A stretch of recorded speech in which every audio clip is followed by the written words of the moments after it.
I'm gonna get. I want to get a tattoo. Oh yeah. Tattoo. A tattoo. How British was that? Tattoo. I like this. If it's slow recording, we use it as B-roll. I want to get it there. Oh yeah. What are you gonna? What am I gonna? I want to put script there. Oh cool. I want to put music is life. Okay. In Italian. Oh. And I'm gonna put it there, but I've never had a tattoo before. My best friend's a tattoo artist. If he's watching.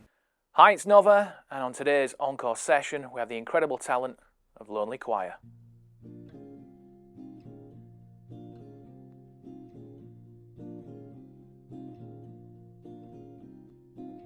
I don't like people very much, but I'm a social worker and I got married young. Years later I read it in a book. Getting married young is predictable for my kind of childhood. Whoops, guess I should have read more books. The days drag on and I'm single now, but he left me with 2 roommates that demand my milk. I oblige, take it all upside down with your macchiato tap, dancing in the kitchen, chicken Alfredo sizzles. Listen, the cat calls her more soothing than you. That says a lot. I'll take my loss with a grin and a bad attitude.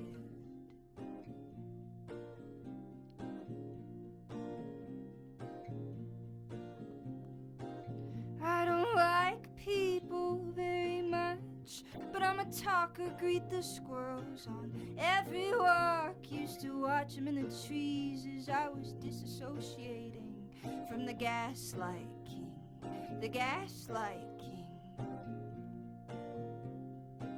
Felt like I was living in a cemetery, scared to step on a grave. It was an accident, but you're angry. I mean no disrespect. Let me change my wording, my tone, my clothes, my hair, my oaths, my shoes, my religion, my disgust towards sexism. It cannot exist in a house where the man writes the checklist. The cat calls her more soothing than you. It says a lot. I'll take my loss with a grin and a bad attitude. It says a lot. I'll take my loss with a grin and a bad attitude.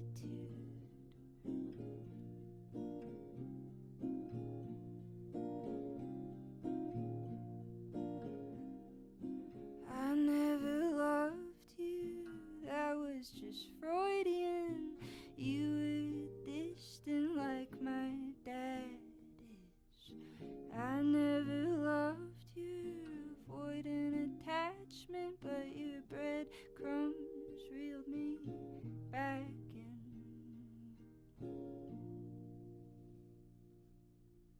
Right, I've done. How many Encore sessions have we done now? 5, 6? I think it's 5 or 6. And one thing I love doing is obviously connecting with wonderful people like yourself. But the biggest thing is discovering music talent. And today it's been the one. Oh. It's been, no, seriously. Thank you. Yeah. And you've got this wonderful connection to your music and your delivery. Thank you. It's awesome. Thanks. And for me, obviously we've been chatting off camera, but you haven't been doing this long, have you? No, I've been writing music for a long time, but haven't been performing up until the past year and a half or so. Yeah. What do you think? What should I say? Why is that? Why didn't you? Why hasn't it been sooner? I think I think I wasn't confident. I was like, I don't know if I'm terrible at music. So I was holding it off for a while. And then, it just didn't feel, it felt like a good hobby, but it didn't feel like it really fed me as far as feeling super meaningful. Mm-hmm. So at some point that shifted of okay, I can, make an impact on someone's life through a song so I think once I saw it as a meaningful thing and had some friends that kept pushing me to get out there and do some open mics and get comfortable. I think that's when I finally gave it a shot. Can you remember your first time being on stage and performing? Can you remember that first show? Well, I did a talent show in like high school and I just blacked out. It was so bad. I sang it all, but I don't remember any of it. And so that like terrified me. I had someone playing guitar because I didn't play guitar yet. And yeah, but after that, like as far as the past year and a half, yeah, just, it's, yeah, the shows have been, yeah, they've gotten less nerve-wracking as time goes, so that's nice. What at your shows as well? Is it what are you feeling personally when you're up there?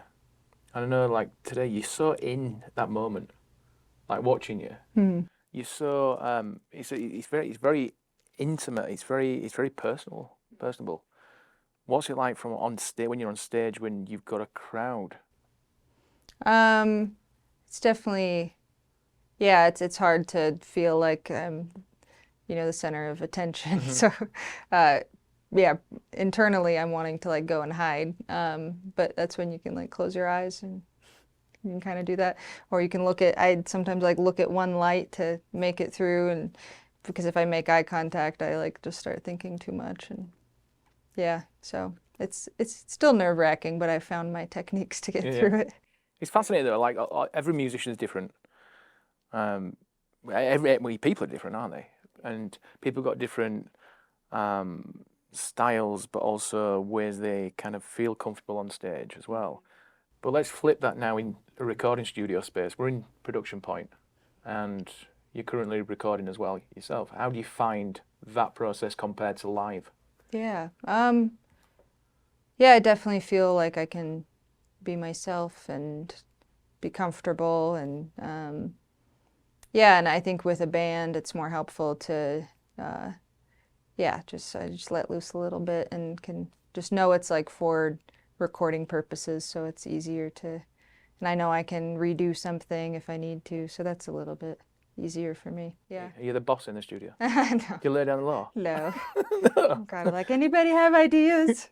We can scratch this song. But when you're going in the studio, are you going in there with like, so some artists go in there going, I know exactly what I want it to sound like, and they're going in there with that plan. Are you like that? Are you more, you bring in the song in and you perhaps layering it with other instruments, other vocals and stuff? Do you have that plan?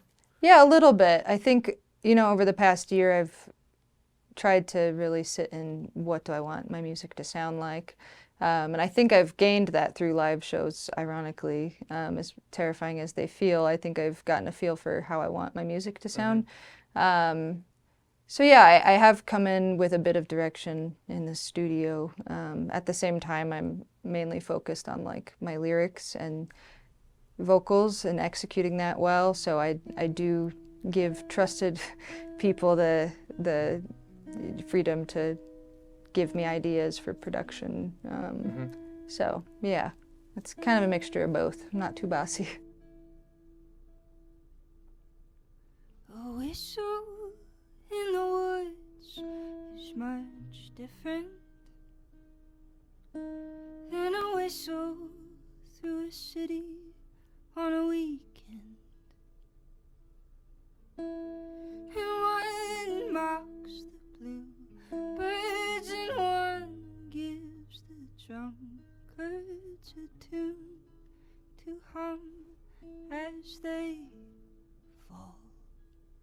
And one knows its way back home, and the other gets stuck amidst the city's storms. And I don't want to live in cities anymore. It seems they take what's mine and don't return. And I don't want to see the drunks on the streets. I want to see tall trees call me home. Call me home.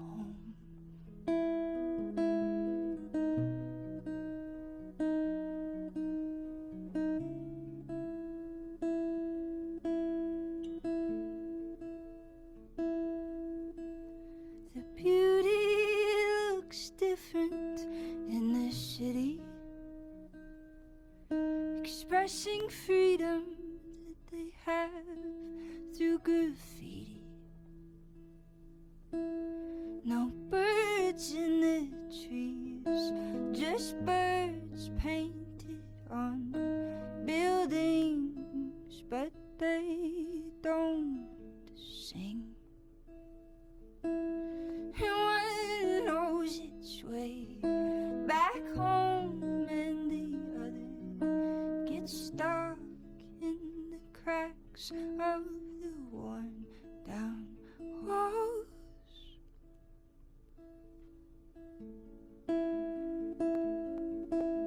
And I don't want to live in cities anymore. It seems they take what's mine and don't return. And I don't want to see the drunks on the streets. I want to hear bluebirds call me home.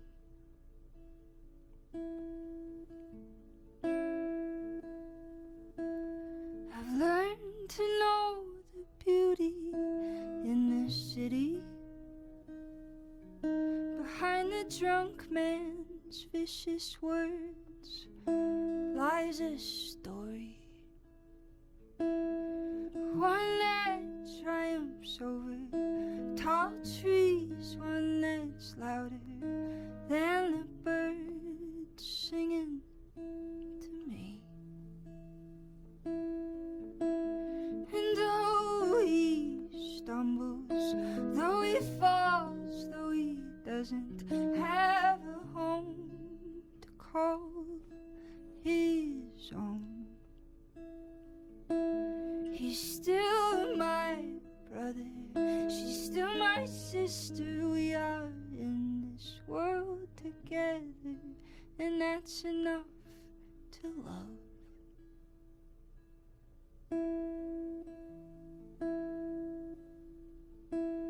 And I don't want to live in cities anymore. It seems they take what's mine and don't return. And I don't want to see the drunks on the streets. I want to see you and I find them homes, find them homes. Your style is incredible. It really is. Your vocal delivery as well really draws people in. Thank you. It really does. Second song you played today. I came running in after. Oh, thank you. Is that out? No. No. That was I think that was like the first song I had fully written. It's my oldest song. Wow. Yeah, I just I wrote it after a heavy night of driving through Denver and seeing all the homeless, and it was a blizzard, and yeah, so I've tweaked it a little bit. And my bass player Meg, it was kind of in my dud pile, and she really encouraged me to start performing it again, and she does like a bowing with it, and made me really enjoy it. So I think, yeah, I'm debating recording it, but you yeah. need to record that. You need to record Thank that. you. It's incredible. How long Thank did that take to write from start to finish? What was it? You got home and did it? Was it just Yeah, that was get it off your chest? Yeah, Was that it? yeah, that was a really quick one. Yeah, I just kind of came out of me pretty quickly because I was pretty overwhelmed with my feelers.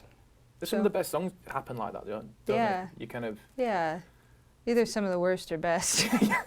Yeah. It's an incredible song. It really is. Thank you. It really I is. appreciate All, that. all your songs are. They're Thank incredible. I need to talk about... So you're from Denver? Yeah. So in Colorado? Yep. Yeah. How do you think the music scene's going in Colorado in general? Like, Yeah, I think it's going well. I think there's a lot of talented artists and a really good, just like tight-knit, supportive community, which has been awesome to be around. It doesn't feel like cutthroat, competitive. It feels like people are really encouraging each other to pursue their dreams, which has been a pleasant surprise. Yeah. And it's huge nationally as well. We get so many I mean, the touring act, I mean, the traffic that's coming through on a weekly, if not daily basis. Yep. It's amazing. Yeah, there's a lot of great talent. Really is. And I need to ask, away from music, what do you like to do? Usually spend my time just going outside or seeing people or working, and yeah. We're in the best place for it, for being outside. Yeah. It's cool to be able to drive 30 minutes and be in beautiful mountains or go to the city. So we're in a lucky part of the world, aren't we? yeah, absolutely. And for inspiration as well. Yeah. You got every kind you need all around you. Yeah. So what's next for Lonely Choir? I mean, new music upon the horizon, which is incredible. Yeah. Which you're excited about. Are you going to get out of Colorado to share the music, you think? I mean, what's your plan? I don't know. I think we're just focusing on recording right now and doing some gigs, and the thought of touring kind of, I'm not a fan of that. So I'm not sure. Maybe I would branch out for a handful of shows or something, but yeah, actually like full on touring, probably not. But yeah, just gonna record and keep doing what we're doing. Well, I'm excited to see what happens. Thank you. I really am. Yeah, thank you. I appreciate Please record that song as well. Okay. Please, let me know when you've recorded it. Send me a copy. I will send you a copy. Yes. A signed CD if everyone was still having CDs. I can make it. I'll Yeah. burn a CD with just that song on there. Rachel, thank you so much. Yeah, thank you for Appreciate having your me. time. Thank you. It's been wonderful. Yeah. All right, I'm thank excited. You so much. Yeah. See what's upon the horizon. Yeah. You've been wonderful. Lonely Choir, everyone. Thank you. Thank you, guys. I hope the world ends before I'm decrepit. Don't wanna be in a nursing home watching the Gulf Station. I don't want my grandkids to visit just because their parents made them do it. And I don't want them talking down to me like I'm brainless. I don't want them talking down to me like they've lived more life than I did.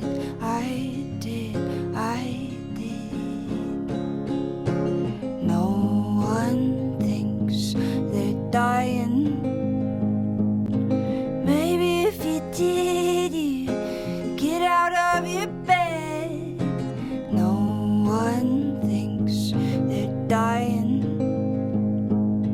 Maybe if you did, you tell her what you meant to.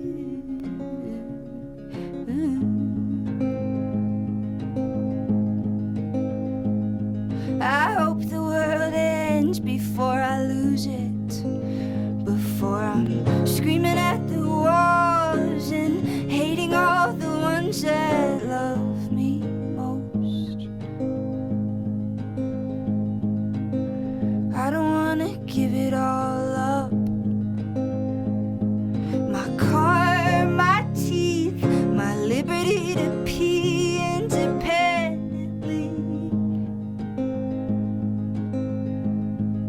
And I don't want them talking down to me like I'm brainless.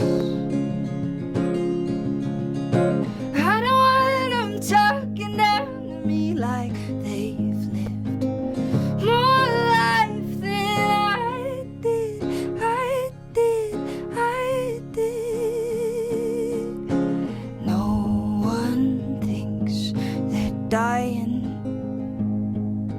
Maybe if you did, you'd act a little scared. No one thinks they're dying. Maybe if you did, you'd try to get her back.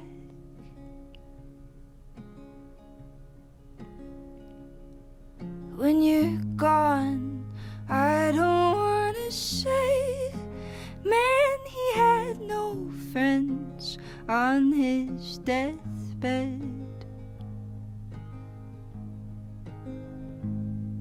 And a pity to the man who thinks his briefcase gonna visit his grave.